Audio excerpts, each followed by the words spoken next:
Hi there, hello there. It is day 20, no it's not. It is day 31, it's the last day in July of our Totally RAWsome vlog. We're here, Bruce will be with us in a moment, he's still in the kitchen. Wow, what a month. We're here, we made it to the end of the month. You know, last night was the first night I wasn't really feeling well, so that was a bit of a shame. So I was in bed early last night. Felt a bit dodgy this morning, but having done some great key breathing and having done a great dance this morning, I'm definitely feeling much better now. So yeah. JD and Bruce finally made their raw cheesecake last night. This has been, I think, JD's baby. And we got to taste that last night when the kids went to bed. Wow, it was delicious. Not sure if that's what made me feel not well, because it was also very rich. It was made with lots of cashew nuts, something I've not had this month actually. And it was also made with raw honey, something else I've not had this month. So I don't know if maybe, and I only ate a tiny bit as well. And Bruce ate a whole pot and I was like, wow, how did you do that? Because I'm just like, you know, tiny bit in. But nobody else had problems. So, but we all have sensitivities and that's the thing. And it could have just been anything else going through my system. So I've been getting bitten like crazy for the past couple of weeks, spending as much time outside as we can. The kids love spending time outside. Even when it's raining, we've got all these trees. So we hide under the trees. So I don't know if that's contributing to being bitten, but I'm obviously very tasty. Woke up at 5 o'clock this morning on fire with all these bites. So luckily Bruce makes me this awesome beeswax stuff for my hands and lips. And it works an absolute treat on bites. It's got lavender in it, so it's amazing. So that certainly helped, but that's an interesting test through meditation. There's all these itches. So I seem to remember the same last year, but not quite as bad. So we'll see. What else? Looking forward to Sunday. Sunday we're going to take my family through a mini workshop on juicing, on eating raw, on how it's been for us and what the benefits we feel are, why we're doing it and things like that. So I'm looking forward to that. I've not seen them. In fact, I haven't been there since Gemma came out of the hospital. In fact, I've not been anywhere with Gemma since she came out of the hospital. This has been my base. I guess it's time to take her on the road. Looking forward to that challenge. What else? Yeah, I'm not looking forward to changing next month too much if I can help it. I'd like to keep my life as raw as possible. I think I'd like to add in cooked food, but not much and in small amounts. I'm recognizing the benefit from this month entirely. So, are you wanting to talk? I've got JD with us. JD just joined us. And JD's been staying with us the whole month. He's been totally raw in July, apart from I think the first couple of days where you were working somewhere else because you joined us in day 3, I think. Mm-hmm. How are you feeling today at the end of the journey? Oh, good. Good to be here at the end of the journey. And not be so regimented in what I'm not eating. I'm not sure how it's what it's going to step into in the next month. We'll see. Excellent. All right. I hear a Bruce. Yay. Excellent. Wet hands. Gemma had a sleepover last night, so everything's in a bit of chaos this morning. Bruce thought it'd be really nice to make them all pancakes, and he said to me, "Shall I make them pancakes this morning?" I said, "Sure, why not? This'll be why not." Because we need a big giant pan. Hello. Yes, I was just stepping through kind of how I was doing, kind of how I'm feeling last night, the first night not feeling well. I want some. You like some juice? I'll go get Bodhi some juice. Oh, okay. JD's going to get Bodhi some juice. No. What do you want? What do you want? It's been very... Oh, I'm happy. 2-year-old. I'll take Bodhi out of the way. Bruce, would you like to fill everybody in how you're doing? What would you like? Sure. I am doing well. Got to the end of 31 days. It's been good overall. Yeah, no, I mean, there's obviously been challenges through the course of it. I think in this past couple of days, I've really hit wall with regards to, you know, maintaining this type of a lifestyle for eating.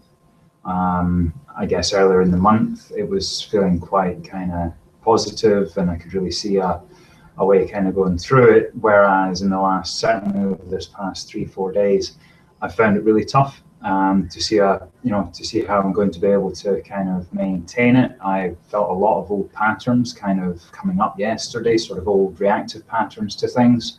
And the instant association with those was the types of food then that I wanted to eat as a result. So yeah, where I was kind of feeling, you know, sort of in the first 3 weeks of the month that I could take on the world, and I was completely switched on. I would say in the last few days I've been feeling that it's, you know, it's almost back to like a square one type of feeling in my head. So that's good to know though, because it takes me 27, 28 days to hit that wall. And it just really feels like I've got, you know, where I was battling through probably coming against barriers, and then sort of comforting myself with poor quality food. Yeah, this time it's sort of hitting all those same points and maintaining a healthy diet, a healthy way of eating, not just turning to breads and coffees and such, and sort of staying with juice and water and raw as much as possible. So yeah, that's going to be kind of interesting to take into August and beyond.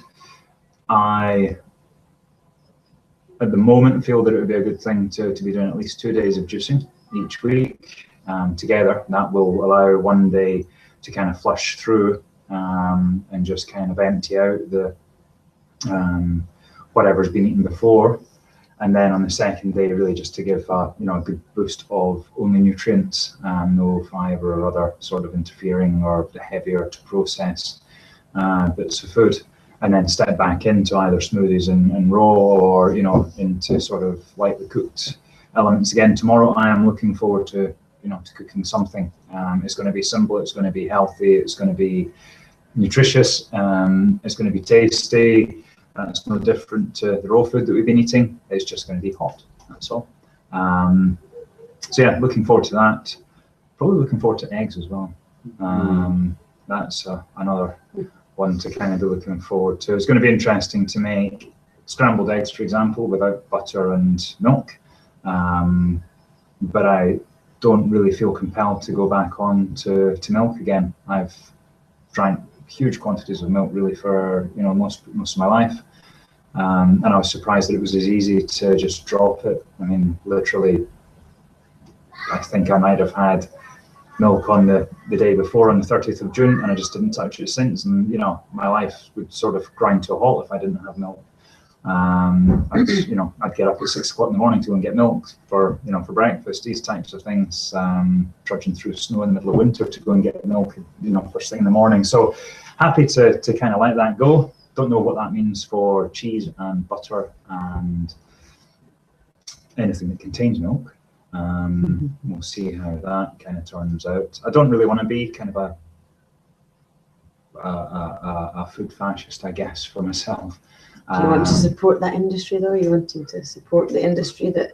No, I'd rather support a local farmer that has Daisy in a field that runs off. No, but if you're not bothered about buying things with milk products in them, then you're quite happy. I didn't say I wasn't bothered. That's what you said. So you don't want to be a food fascist, but no. That food fascist comes from being determined not to do that.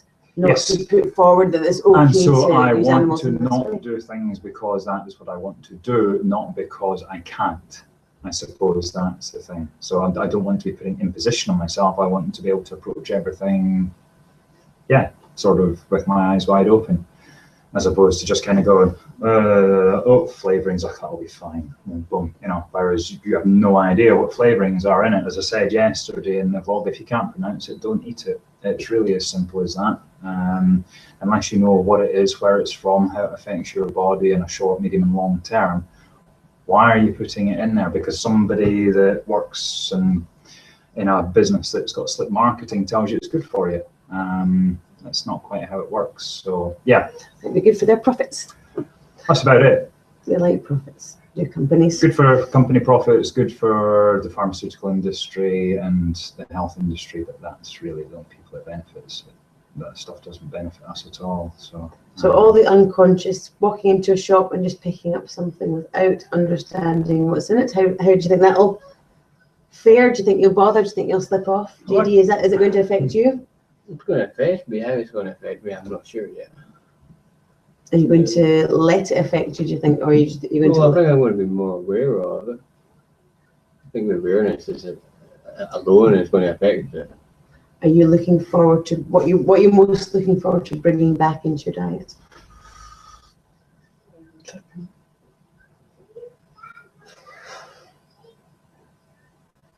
Lots of things. I can't mention anything specifically at the moment. You mentioned eggs without butter and milk, and I'm like, oh no. Mommy. Yep. Hello. So it's making me upset. Oh. Well, can you say I love you, Summer? No. That would be really nice. And maybe she might cheer up and give her a wee cuddle. You try that? No. Come here. Worth a shot. Come around here. You finish your breakfast? So in 28 days, you think you can do a raw February a lot easier? Or is it No, to the end? It would be... No. I think I would rather go to a 90-day. I think that would be more beneficial then if we were hitting a block at 30. Is that because it ends at 31? Or yeah, I don't know. I think it just depends on how attached you are to the food you had before, and how forward you are to look. You know, how much you look forward to having it again, and you're in conflict in the mind and the brain as to what the better choice is, but you also know what your emotional crutches are. With that unconscious eating habit of I didn't think I particularly ate unconsciously, but I did allow myself to eat foods that weren't particularly great. So white rolls as opposed to brown, wheat as opposed to some rye or granite. So always not always going for the lower choice, but choosing sort of the lesser choice just for convenience. And I guess that's really the big thing, is not eating for just the sake of convenience, not eating because it's easy. Most of the times that we get the trigger in our brain that says that we're hungry, we're not actually hungry. The stomach needs something within it to help, but it doesn't need to be food. You can fill up on water and be fine then for another couple of hours again. But because we instantly and are effectively taught to respond to hunger or that feeling in the stomach with food, that's what, there was even a pot noodle advert that did that very thing. Hungry, pot noodle. That's just what, hungry, eat, hungry, eat, hungry, eat. And I think the brain will take food 24/7 given half a chance. And some people provide that, and you can see the effects that has on people for that kind of process. So yeah, it's becoming aware. This kind of resetting is a really good way of finding out when you're hungry and when you're not, what you need to satisfy that feeling of hunger and what you don't need, what the effects of completely stripping away from your normal intake into something that's effectively alien for such a long period of time. And yeah, having an opportunity just to kind of make more informed choice on how much more food would we have eaten in the past month had we not been so? That's so much more. Yeah. I'd had a huge bowl of porridge in the morning, 1 or 2 cups of coffee. Would have had grab an it's apple in just between, an unbelievable amount of then food we more have eaten. food, then more coffee, then dinner, then snack, then supper, and there's I'm probably eating in a week now, what I would eat in maybe a day and a half, 2 days. I mean, don't get me wrong, we're eating an awful lot of what you call produce, an awful lot of apples and oranges and celery and green things. We're eating lots of these things, but because it's coming in the form of juice, we're not sitting down to eat an awful lot of it. It's just going through so fast, so we don't feel like we're eating. But so we are getting all these nutrients in there. But yes, all this other stuff that we would have put on top of the healthy stuff. I quite fancy eating some of the things that we've been juicing now, kind of getting the content of fiber and being able to extract, you know, sort of as many of the nutrients out of the food as possible. I know that there, you know, we're getting the juice-based nutrients, the water-based nutrients, and you know, the carbs and such out of the fruits, but we are lacking elements of what they also provide as well. Well, that's true, but what you're getting while you're doing the juicing is the resting of your system to let your body heal. Absolutely. So that rest allows the time and effort that your body takes in digesting that food, usually, and turns it into healing energy. If you're going to stick fiber and protein and salts, or you know, whatever it happens to be, but certainly fiber and protein through your system, then do it on fruit and veg, not on meat and bread, basically. Yeah, it's just sticking to that conversion. Especially, you know, also if you have like a commitment phobia as well in life, then you know, it's tough to feel that ability to commit to, you know, so don't commit, take it a day at a time, take it 1 meal at a time. Oh, I don't know if you can do that. Well, some people I think will have to. You know, I couldn't have done this month thinking, you know, 31 days ahead. I had to kind of take it in each challenge of each day at a time. Can't just, you know, kind of plow in thinking this is going to be it'll be done in 31 days. That's a long 31 days. Felt all of it. Best month weather-wise as well. I think it's been warmer, I think, since earlier. Yeah, no, absolutely. My life would be different if it wasn't raining a month. So it's been a really miserable July. It's been such a shame.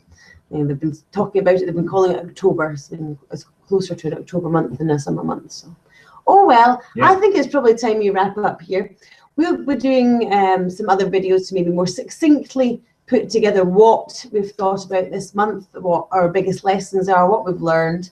But this has been our totally RAWsome vlog, where you've caught us every morning live with how we're feeling, whether we've been in good moods, bad moods, whether we have guests, whatever's going on. You've seen it all. So there we go. And we've caught it as well, because we've not had time to document it in any other way. No. So for us, this is a great way for us to look back and listen to what we were saying, because we won't remember. All right. Thank you very much for doing stuff. You're crazy. Excellent. It's a good thing to be crazy. JD, would you have anything you'd like to wrap up your totally totally RAWsome vlog experience? RAWsome isn't even a word. Take care, everyone. Thanks for watching. If you've been watching. Okay, Bruce, you got anything to say? Yeah, no. It's thank you. I guess it's been an interesting journey, and I look forward to kind of going back to day one and seeing how excited and full of youthful exuberance I was before aged wisdom came in at the end. So it does feel like it's been almost a rite of passage to do 31 days. And yes, I wonder what 60 or 90 days would do. I think that'd be a full conversion, probably at the 90-day mark. Well, it gives you another option, doesn't it? Maybe in that 90-day one, you'll see us moving into a warmer climate that supports actually eating raw food, you know, at a value as well, not just kind of ripping you off left, right, and centre for produce. You know they have fruit that grows in trees? I know. I thought ours were in boxes and bags. That's what we see. I was watching a video last night, and somebody's picking an avocado off a tree in Florida. Hello. It's like, wow, that's incredible. So who knew? Not us Scottish people. To go to a location that is a bit more conducive to being able to grow everything that we need, I think would be awesome for a 90-day shift. So a shift like that will be a shift in life, not just a shift in eating. Watch this space, because it may come soon. Yes, and I think irrespective of kind of how raw we stay, I believe that our diet and the way that we feed ourselves is going to change quite dramatically. And we will hopefully be able to keep a running document of that as well. not every day, but yeah, regularly. So yes, watch our space. All to play for. Thank And you be so RAWsome. much. Yes, thank you so much for joining us. Thank you for watching. Take care. Bye bye. Oh, You think they can't see you? Say bye bye. bye bye. Bye bye. Oh, wrong button. Bye.